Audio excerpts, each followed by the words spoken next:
Janine, eu quero começar, antes da gente ver o que está na sua sacola, falando sobre a sua discografia. Primeiro você me diz uma coisa, eu li em alguns sites que Dendê o primeiro disco, mas eu te conheci com Eu Quero Mergulhar. Essa confusão jornalística nos sites, ela é jornalística ou ela é uma questão uma orientação artística? Os releases passaram a desconsiderar o Eu Quero Mergulhar como primeiro disco, porque talvez não te represente tanto mais quanto artista. Quero que você comece falando um pouquinho sobre isso.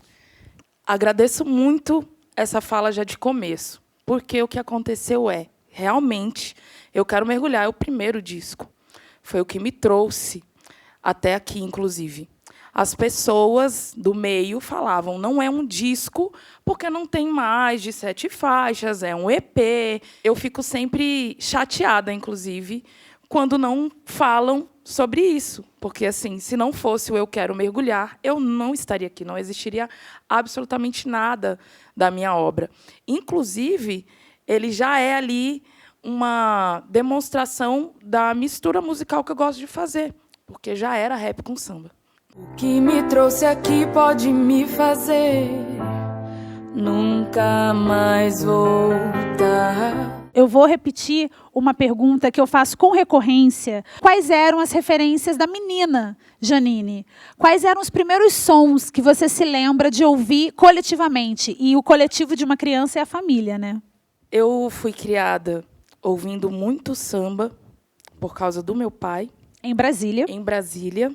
Eu sou brasiliense, gente, papai carioca, mamãe baiana. Trouxe, inclusive, algo para falar. Eu sempre falo muito do meu pai, porque ele é cantor, né? Através dele, na verdade, foi que eu fui inserida ali na música. Eu era aquela criança que sempre estava ali com ele nos bares, e tem até uma briga homérica, assim, que com 2 dias de nascida, meu pai me levou para o samba. E imagina, minha mãe, como ficou. Pediu divórcio. E então eu digo que é um batismo mesmo que rolou ali, e cresci nesse meio, tanto que uma das brigas que eu tenho assim é dos lugares não tem nem criança, porque eu falo, gente, eu assim dormia embaixo da mesa, entendeu? Mamãe levava ali as coisas, e minha mãe já era aquela coisa Gal Costa, muita Maria Bethânia, e anos 80, gente, total. Eu discotequei, fui DJ residente um bom tempo de uma festa aqui que se chama Sol Sou Salva, justamente pelas referências que a minha mãe tinha. E aí, assim, como meu pai saía, aquela coisa bem boêmia. Aí, o que a mamãe fazia? Fazia a festa dela, gente, uma caixinha de cerveja, a gente ali, e é inesquecível. Assim, ela ficava apagando, acendendo a luz e ouvindo as coisas com a gente, assim, né? Nossa, você falou agora, só me veio à cabeça o poder de uma mãe. Poder de uma mãe. Como é que você passa isso para o seu filhote? Eu passo isso estando aqui. Eu passo isso continuando a ser voz, apesar de toda a impossibilidade que a sociedade impõe para uma mãe continuar sendo quem ela é. Eu tenho ido em algumas agendas com ele, né? Recebi uma homenagem recentemente na Câmara e estava lá com ele. A galera ficou, cantei e falei com ele. Tipo, é isso, sociedade, vocês querem um mundo melhor. Se não tiver as crianças, aliás, acho que o primeiro presságio que você pode ter, se um espaço realmente é bom e saudável, é se as crianças estiverem presentes.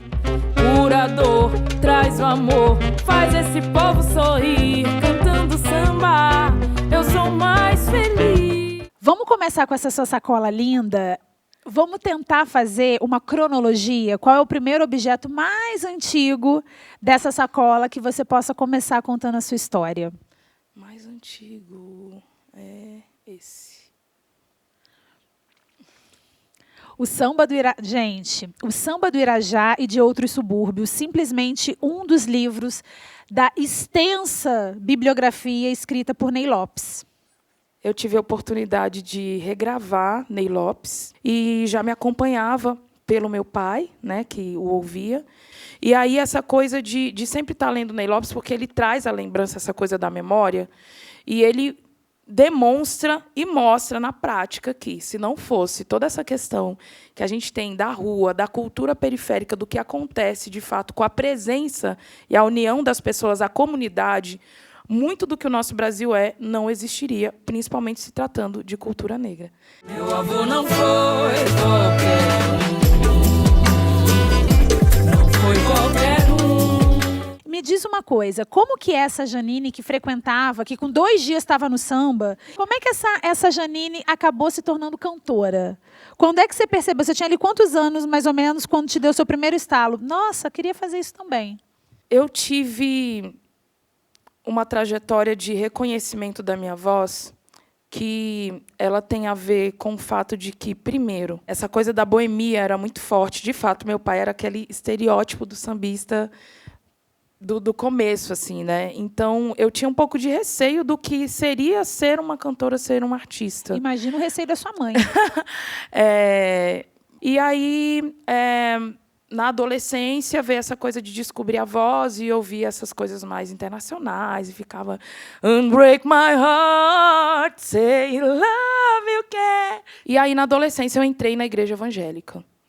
E houve meio que uma paixão ali com aquela coisa do louvor, que realmente, né, acho que isso é inegável, que as igrejas também têm toda uma relação ali com a música. E aí isso me pegou, então eu virei ministra de louvor durante 7 anos da minha vida.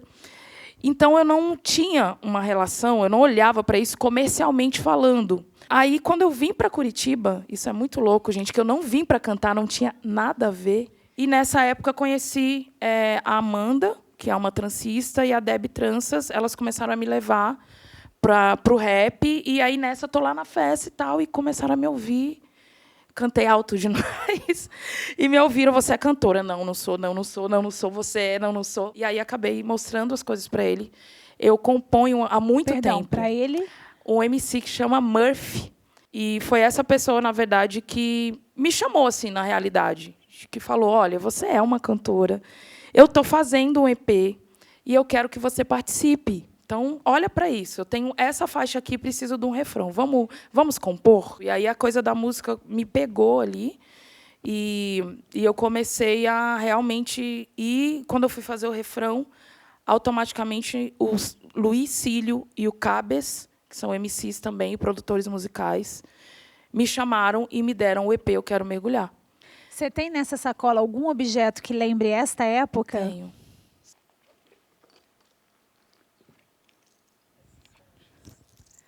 Porque foi um mergulho e representando também esse mar, né? E se você realmente não mergulha ou não busca, você não vai ter essas coisinhas lindas e elas realmente estão comigo desde essa época. O que mais tem nessa sacola? Vamos lá, nessa sacola. Esse livro.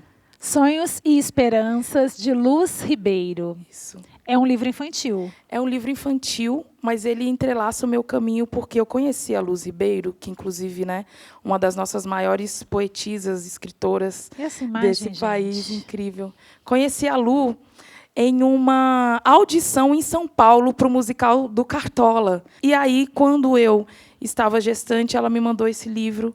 É algo muito significante, que também mistura a música e mostra um pouco da transformação da minha realidade e também citar essa que é uma das maiores poetisas do nosso país. O que mais tem nessa sacola, Janine?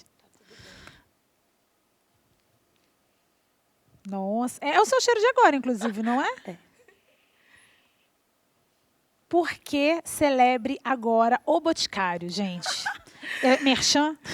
Não é merchan, mas eu quero te dizer que foi um fruto de trabalho que eu ganhei. Mas essas 2 frases, celebre agora, e um perfume, para relembrar que uma das primeiras músicas que eu compus, num busão, inclusive, falava de perfume.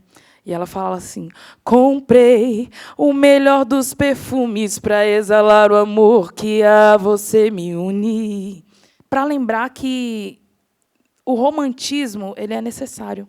E exalar o que a gente acredita também é algo poderoso. Comprei o melhor dos perfumes para exalar o amor que a você me une. Só um sentido pode compreender mais tem dentro desta sacola?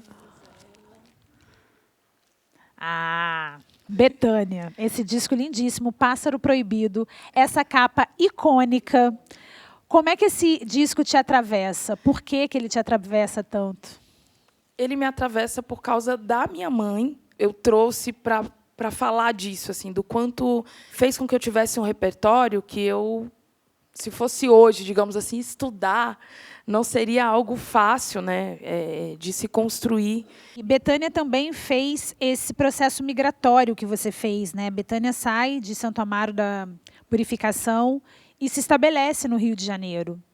Você sai de Brasília e vem se estabelecer em Curitiba, que não é uma cidade do eixo, mas é uma cidade, acredito eu, que para o seu trabalho tenha te dado mais projeção. Como é que você vê essa relação que o Brasil tem tanto e ainda estimula tanto desses êxodos migratórios? Os artistas precisam sair, muitas vezes, do seu lugar natal, e o seu lugar natal é onde ele se inspira mais, onde ele bebe, mergulha, né, na sua própria arte. Como é que você vê essa questão? No meu caso, eu não vi especificamente por causa da música. Então, acho que isso é muito importante também de ser dito. Mas eu enxergo, por eu não ser daqui, eu enxergo Curitiba como um celeiro. Tem uma frase que eu não gosto, que diz que santo de casa não faz milagre. Mas o que eu enxergo é que, realmente, pela questão migratória e, às vezes, por questão mesmo de estrutura das cidades, algumas coisas ganham, né, um outro patamar de igualdade, de importância, o que você constrói, porque, né, essas cidades vibram esse reconhecimento, vamos assim dizer. Mas eu não posso reclamar em nem um segundo quando as pessoas falam, muitas vezes, de que, sei lá, o seu fã não vai ser seu amigo. Eu fico, cara, isso não cabe para mim. Tanto que eu chamo a minha rede de fãs de Família da Nega. Porque assim, foram essas pessoas que fizeram com que a minha música fosse propagada. Quando você me mandou a mensagem, foi algo muito importante para mim, esse convite. Primeiro, porque realmente eu sou sua fã. E segundo, porque as pessoas dizem muito que a gente precisa sair de onde a gente está para conquistar coisas. E, com certeza, o artista é do mundo, mas é importante, sim, que o reconhecimento venha, né? Até a cidade precisa, as pessoas também esperam isso. Então, esse êxodo ele é necessário, porque, na minha opinião, o artista é do mundo, mas eu sou a favor que a gente construa e reconstrua a nossa obra a partir de onde a gente vive, independente do quão relevante isso é comercialmente falando. Vamos ver o que mais tem nessa sacola, Janine? Elza Soares, Nos Braços do Samba. Por que de toda a obra de Elza Soares, que é gigante, você trouxe esse disco? Porque ele tem várias faixas. Gente, que tem Elza assim, no auge, né? E uma das músicas que eu mais amo é Primeiro Eu, Depois o Samba. Eu gosto muito porque ela já vem numa coisa da voz que vem dessa coisa do gueto, assim, atravessando. Tem uma métrica que o violão está num lugar e a voz dela está no outro. Isso me deixa muito feliz. E é um samba. Para mim, é um samba jazz total. E a Elza também faz parte da minha trajetória. Eu tive a oportunidade de abrir 2 shows delas aqui em Curitiba. Fiz um musical sobre ela em 2012. E é a mulher do começo, meio e fim do mundo, para mim, muito antes de muita coisa. Mas eu acho que é muito importante que a gente pontualize tudo o que Elza fez pelo nosso país. Porque a obra de Elza Soares, ela é, na verdade, uma grande ascensão social. Através da voz de Elza Soares, muitas mulheres, como eu, puderam se ver, puderam se libertar.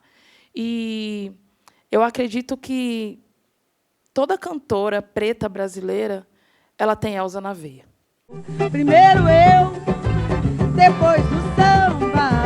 Ela se engana quando pensa que venceu. Primeiro eu. O que mais tem nessa sacola? Gente, isso é o quê? É mel? Dendê. Dendê. Ai, gente, olha a carioca sem noção. Isso é mel?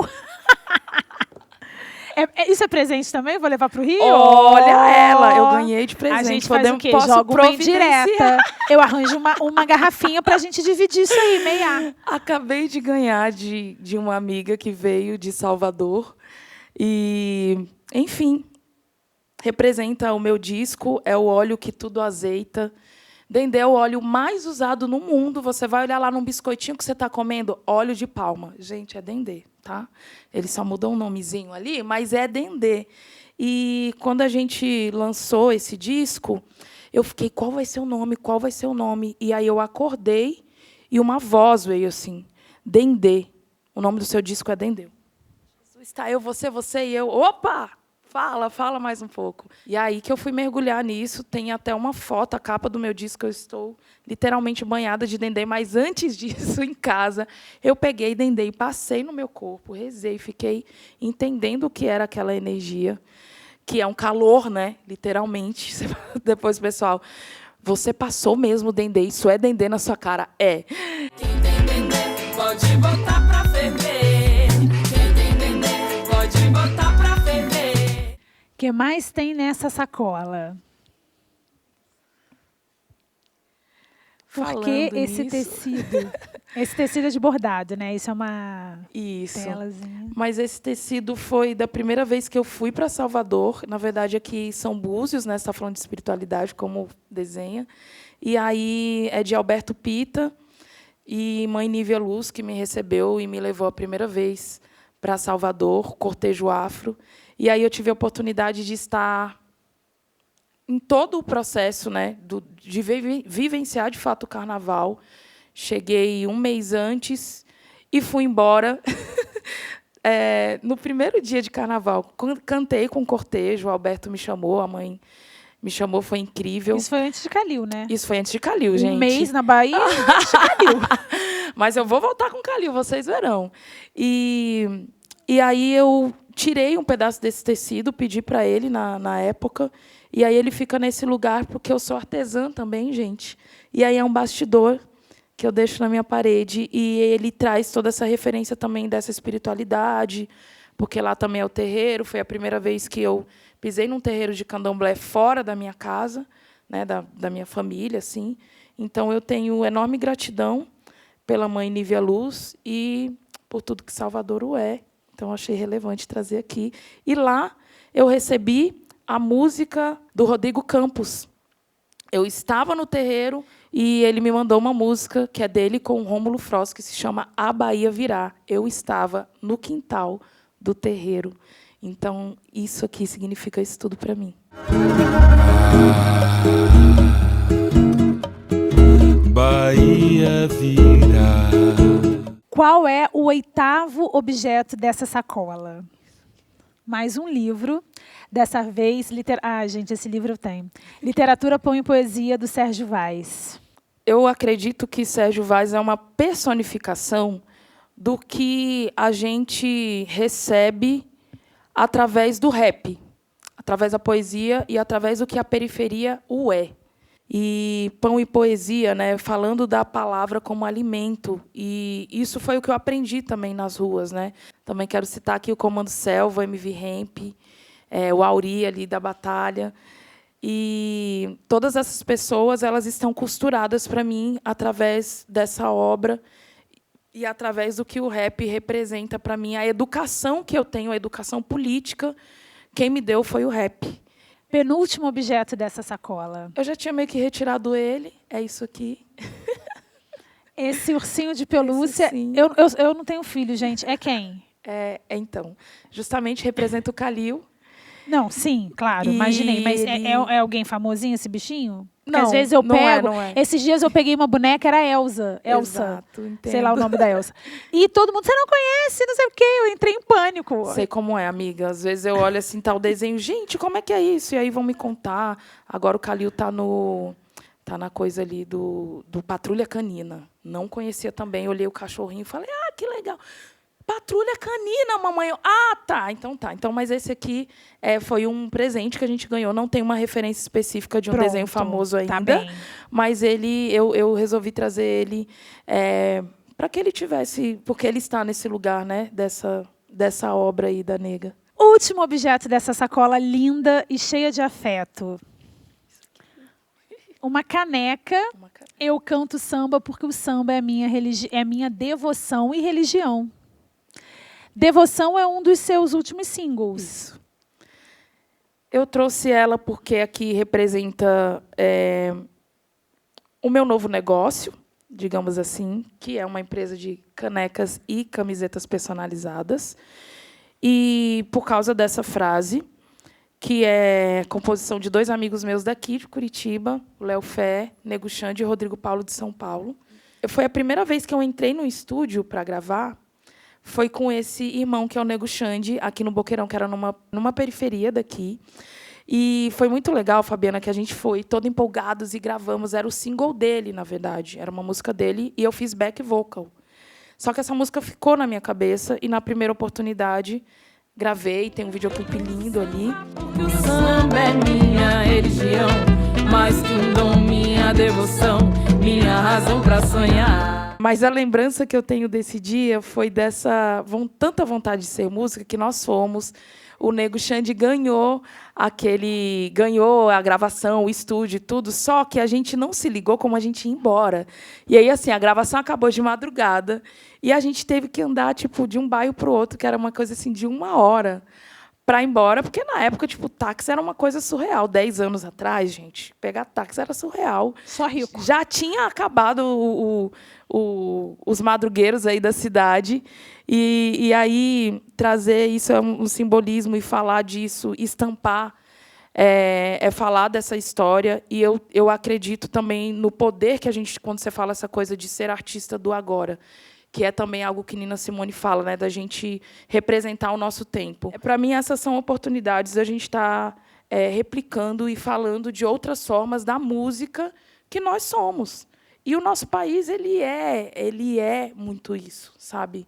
Eu ainda não fui para fora, eu estou me organizando, nós vamos, mas eu tenho muitos amigos que moram fora do país ou que já foram e voltaram e falam: olha, nada se compara a ser brasileiro e a viver a nossa cultura. Então é sobre isso, sobre a minha devoção, mais que um dom, minha razão para sonhar. Janine, eu quero agradecer muitíssimo a sua presença aqui. A sua presença no sentido mais literal. Presença física, presença intelectual, presença espiritual. Você ter aceito o convite prontamente. E eu te desejo que você consiga encontrar todos os palcos que você quer encontrar, que a sua voz chegue e atravesse esse país de norte a sul, que a sua obra é muito bonita. Arrasou!